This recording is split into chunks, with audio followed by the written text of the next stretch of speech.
tentativa de afastar Lula de diversos escândalos de corrupção, o PT criou uma peça publicitária divulgada amplamente no YouTube utilizando fala do jornalista William Bonner, ocorrida na sabatina realizada no Jornal Nacional. No trecho, o âncora diz que o petista não deve nada à justiça. A sigla cortou o trecho em que Bonner disse que houve corrupção na Petrobras e que, segundo a justiça, com pagamentos a executivos da empresa e a políticos de partidos como o próprio PT, MDB e PP. O vídeo foi reproduzido cerca de 2.400.000 vezes no YouTube. Além disso, ele se encontrava na página oficial de Lula e já somava mais de 1 milhão de visualizações antes de ser removido na noite desta segunda-feira. Em nota, a Globo disse que autorizou de boa fé o uso de 30% total da entrevista para todos os candidatos, na suposição de que não haveria edição, mas, diante dos fatos, desautorizou o PT a utilizar o trecho, pedindo a retirada da publicação do ar. A campanha de Lula gastou mais de R$100 mil para divulgar o anúncio no Google e também no YouTube. Mas destaque a gente abre o programa desta terça-feira e a gente vai a Brasília. José Maria Trindade já de volta aos nossos estúdios lá na capital federal. Salve, Zé. Boa noite. É um castelo de cartas, né? Não se sustenta. Essa é a realidade. Muito boa noite, meu caro Vitor. Boa noite, compadre Augusto. Muito boa noite, Ana. Já estou com saudade aí deste estúdio. Boa noite, Fiuza. Muito boa noite, Diogo. E boa noite a você que nos acompanha aqui nos Pingos nos Is. Olha, esta será uma campanha muito judicializada. Os advogados e os departamentos jurídicos terão muito trabalho exatamente por conta de ações assim, como esta ação do PT, que usa indevidamente, tenta inverter uma realidade, tenta inverter até uma fala para enganar alguns, porque já não engana a muitos há muito tempo, né? Então, esse é um exemplo claro. Nós vimos aqui uma ação, por exemplo, que tirou uma página do ar que se especializava em atacar candidato. O candidato Ciro, um dos desafetos novos do ex-presidente Lula, né? A página foi retirada do ar. Então, vai ser assim. Em justiça eleitoral, em tempos eleitorais, o comum é isso, que o principal fiscal é o adversário político. Essa é a realidade. Mas só que nessas eleições é um exagero. E os advogados, as bancas de advocacia, estão tomando aquele papel principal que antigamente era do marqueteiro. Que ali ele fazia do candidato um produto, uma espécie de sabonete, de creme dental. Agora não, a fruta da vez é o advogado. Sabe por quê? Descobriram aqui que haverá o terceiro turno. É a disputa no tapetão, ou seja, na justiça eleitoral. Todas essas representações que estão sendo colocadas contra o presidente Jair Bolsonaro serão, evidentemente, testadas e usadas no futuro, ou seja, plantando vento para colher tempestade. Esta é a ideia. Agora, veja bem, quem atira é um candidato que quer inverter a realidade. Não é o Bonner que vai absolver o presidente Lula. Quem absolve seria a justiça, que não absolveu. O processo não foi adiante por uma defesa chamada defesa jurídica, de quem não tem argumentos e fica procurando ali detalhes de erros judiciais para anular o processo. E isso, para quem tem advogados que têm bastante entrosamento e conhecimento, se torna muito eficaz. Então é isso mesmo, tem que retirar, porque é uma inverdade. Não se pode tentar enganar o pobre do eleitor mais uma vez. Você, Diogo Schelp, que achou dessa estratégia do PT, usando esse trecho, esse momento marcante da sabatina de Lula no Jornal Nacional para tentar afastá-lo dos casos de corrupção? Boa noite, bem-vindo, Schelp. Boa noite, Vitor. Boa noite, Fiuza, Ana Paula, Augusto, Zé Maria. Boa noite a todos que nos acompanham. Pois é, o que a gente vai ver daqui para frente cada vez mais é justamente esse tipo de estratégia, né? De tirar frases de contexto, pegar vídeos com declarações em que se retira aquela parte que dá o contexto daquela afirmação para ficar parecendo uma coisa que não é exatamente o que aconteceu nesse caso. O Bonner começou a sabatina mal, porque disse que Lula não devia nada, mas ele falou isso num contexto em que ele apresentou a roubalheira nos governos do PT. E isso, obviamente, foi tirado da edição. A gente vai ver isso em todas as partes, em todas as campanhas, esse tipo de estratégia, né, de tirar frases do contexto, de tirar pedaços, apenas o final ou o começo de alguma declaração, justamente para dar uma impressão contrária ou, pelo menos, enviesada daquilo que se pretende dizer. E o gasto que se deu é do risco da campanha do Lula. Quer dizer, eles gastaram 100 mil reais para fazer uma campanha para impulsionar esse vídeo e acabaram tendo que tirar do ar.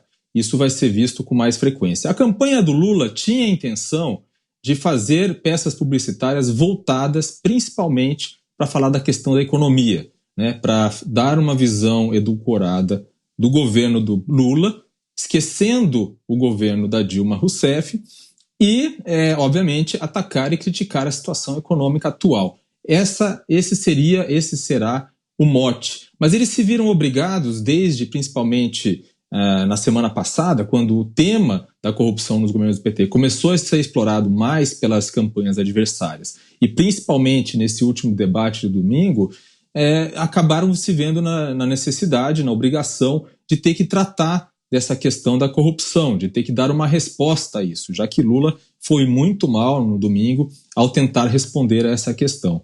E do ponto de vista da estratégia da campanha de Bolsonaro, é justamente bater nessa tecla da corrupção, para tentar reavivar aquele antipetismo que levou o presidente a ser eleito em 2018. Isso vai ficar mais complicado conforme forem surgindo, né, notícias como a de hoje sobre a construção do patrimônio da família Bolsonaro, o qual metade teria sido obtido por meio de pagamentos em espécie, em dinheiro, quer dizer, milhões de reais pagos em dinheiro ao longo de anos, o que é algo muito incomum em se tratando de uma realidade em que é possível fazer transferências bancárias. Ninguém mais guarda dinheiro, ainda mais em grandes volumes, em casa. Então essa é a realidade que faz com que ambas as campanhas tenham que se adaptar e talvez mudar os seus planos iniciais. A análise agora é do Guilherme Fiuza, está aqui com a gente no nosso estúdio em São Paulo. Bom ter você por aqui, Fiuza. Boa noite. Boa noite, Vitor. Boa noite a todos. Bem, eu fiquei confuso, Vitor, com essa notícia, porque o William Bonner falou ou não falou que o Lula não deve nada à justiça? Eu não ouvi o William Bonner fazendo uma pergunta, né, trazendo o tema. Eu vi o William Bonner fazendo um editorial porque ele quis. Ele não tinha nenhuma obrigação de fazer uma afirmação porque ele não é juiz e aquilo, a princípio, não era um editorial da TV Globo, era uma sabatina. O William Bonner quis dizer esta frase de forma afirmativa. Eu acho que o PT teria todo o direito de usá-la. Tirou do contexto. Como tirou do contexto? Tem que botar a sabatina inteira? Não tem essa, não. Essa frase não tem mentira nenhuma em você usar essa frase. Eu vou repetir a frase. Senhor candidato, sei lá, o nível de intimidade que eles estavam ali, né? O senhor não deve nada à justiça, foi uma afirmação do William Bonner. Então, se o William Bonner, a TV Globo, não querem que isso possa ser usado, eles têm que pedir ao STF para invalidar aquela sabatina, fazer uma outra sabatina, chamar o Lula de novo lá para o estúdio e dizer: candidato Lula, eu não quis dizer bem aquilo. Na verdade, eu estou um pouco na dúvida sobre qual é a sua situação judicial. Na verdade, se o William Bonner, naquele momento, quisesse não correr este risco, ele deveria ter dito que o senhor Lula da Silva foi condenado pela justiça brasileira em 2 processos, em 3 instâncias, por crime de corrupção passiva e lavagem de dinheiro.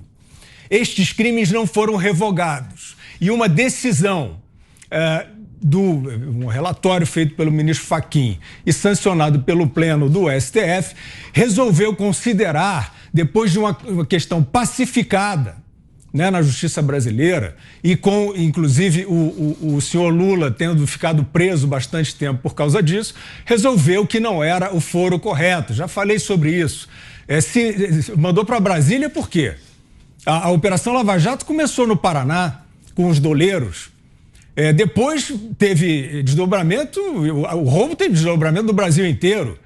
Então tinha que ter foro em Pernambuco também, pela refinaria Abreu e Lima.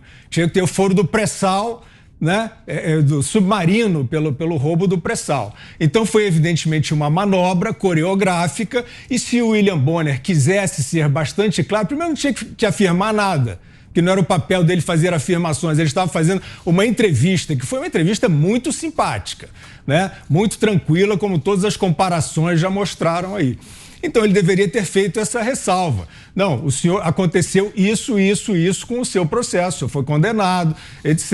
E por uma decisão o STF resolveu que estes processos não estavam valendo. Mas ele fez, sim, uma afirmação muito positiva, que fez muito bem ao candidato, levou o PT ao êxtase com aquela afirmação, né, da voz do Jornal Nacional, absolvendo ele.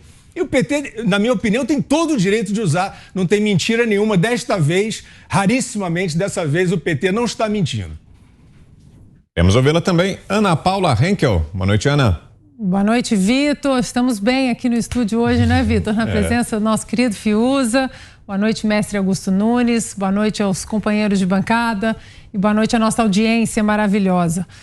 É o famoso 1984, né, de George Orwell, é o Ministério da Verdade. Eles decidem reescrever a história, quadros serão queimados, livros serão queimados, eles vão reeditar a história, porque nós precisamos lembrar que antes dessa afirmação do William Bonner, o senhor não deve nada à justiça, 2 dias antes nós ouvimos da companheira de emissora do William Bonner, a Renata Vasconcelos, sabatinando o presidente Bolsonaro, que houve o fique em casa se puder. Nunca houve o fique em casa, fique em casa, fique em casa, como num mantra, num transe coletivista, que todos foram colocados, todos foram submetidos a esse transe fique em casa. Ela colocou o se puder. É a vontade de reeditar a história, porque hoje, né, nós sabemos muito bem que a realidade ela está na palma da mão, nós conseguimos checar as coisas de uma maneira muito rápida e existe uma diferença entre sabatina e debate. Sabatina, como o primeiro candidato, né, a primeira pessoa sabatinada foi o presidente Bolsonaro, nós falamos, bom, então esse tom ríspido, esse tom duro vai ser aquele by default, vai ser a configuração inicial. Todos os outros sabatinados serão tratados da mesma maneira. E não foi isso que a gente viu. Já no debate, quando outros candidatos e outros jornalistas estavam presentes, aí nós vemos que o Lula não fica tão à vontade, né? O ex-presidente e ex-presidiário, ele tem que enfrentar cara a cara, né, com o nefasto governo que ele propôs aí ao Brasil. E para finalizar, Vitor, é preciso que nós reafirmemos aqui, para que outros não reescrevam a história, de que o Lula não foi inocentado. Ele foi descondenado, foi liberado para correr aí numa eleição presidencial por causa de uma manobra política e ativista. A doutora Tameia Danelon postou nas redes sociais dela um vídeo curtinho explicando por que não podemos falar, principalmente ele, que ele foi inocentado. A opinião agora é de Augusto Nunes. Boa noite, Augusto. Boa noite, grande Vitor. Boa noite. Aqui é o Guilherme, Ana. Boa noite aos companheiros de bancada e a você que nos acompanha. A Ana e o Guilherme disseram praticamente tudo. Primeiro, não foi editado esse vídeo. É o que o William Bonner falou. Se tirar do contexto, é você, no mesmo vídeo, você tira a parte boa. Agora, ele não tem nada conflitante. Diz assim, né? Aqui. Que ele... A sigla cortou o trecho em que Bonner disse que houve corrupção na Petrobras e que, segundo a Justiça, ele nem precisava. Porque ele disse que ele não negou a existência de acusações. Ele negou a existência de culpa. Então, ele fez deliberadamente isso aí. Agora, eu me pergunto, o ministro Alexandre de Moraes disse que seria implacável, no seu discurso de posse, com qualquer pessoa que divulgasse fake news. Estou esperando o que ele pretende fazer com o PT, com o Lula e com o Bonner. Não é fake news? O Lula, como disse a Ana Paula, não foi absolvido. O Lula saiu graças a uma chicana inventada pelo ministro Edson Fachin, que, ao mudar de foro o julgamento, provocou a prescrição do prazo. Uma juíza de Brasília fez o despacho, disse mais ou menos o seguinte no despacho: se eu pudesse, eu puniria o réu pelas provas que eu vi, pelas páginas que eu li, pelos autos do processo. Mas a prescrição impede que eu faça isso. Ponto final. Agora, não é fake news? O Lula vai passar a campanha inteira dizendo que ele é inocente. A campanha inteira. Pode. A mentira e a verdade, não, o Supremo e o TSE não são capazes, os seus integrantes, de distinguir mentira e verdade assim, no olho. No olho. Não precisa nem de lupa. Fala e sabe, você está mentindo. Você está dizendo a verdade. Fale agora. Fale agora. A sabatina e o debate já desmoralizaram essa onisciência dos ministros do Supremo e dos que integram o TSE. Agora, o Alexandre de Moraes, repito, prometeu que não haveria exceções. Mas daqui a pouco nós vamos estar tratando de outros atos do Alexandre de Moraes que mostram que ele só sabe ser implacável com as vítimas que ele escolhe, uma perseguição política. Alguém tem de botar um paradeiro nisso, porque ele vai continuar avançando. E o seu objetivo é a impugnação da chapa que tem o Bolsonaro como candidato a presidente e o general Braga Neto como candidato a vice. Por que ele pode fazer isso? Ele está tentando punir a mulher do Alexandre de Moraes, por que não um vice que nem entrou nessas histórias como o Braga Neto? Porque ele acha que é a lei, como a Globo acha que pode absolver em quinta instância, sexta, sétima, qualquer culpado que será chamado de ladrão durante a campanha e não pode nem recorrer aos artigos do Código Penal que tratam de crimes contra a honra, porque ele é ladrão. Vitor, posso ler rapidinho as aspas do Lula do debate?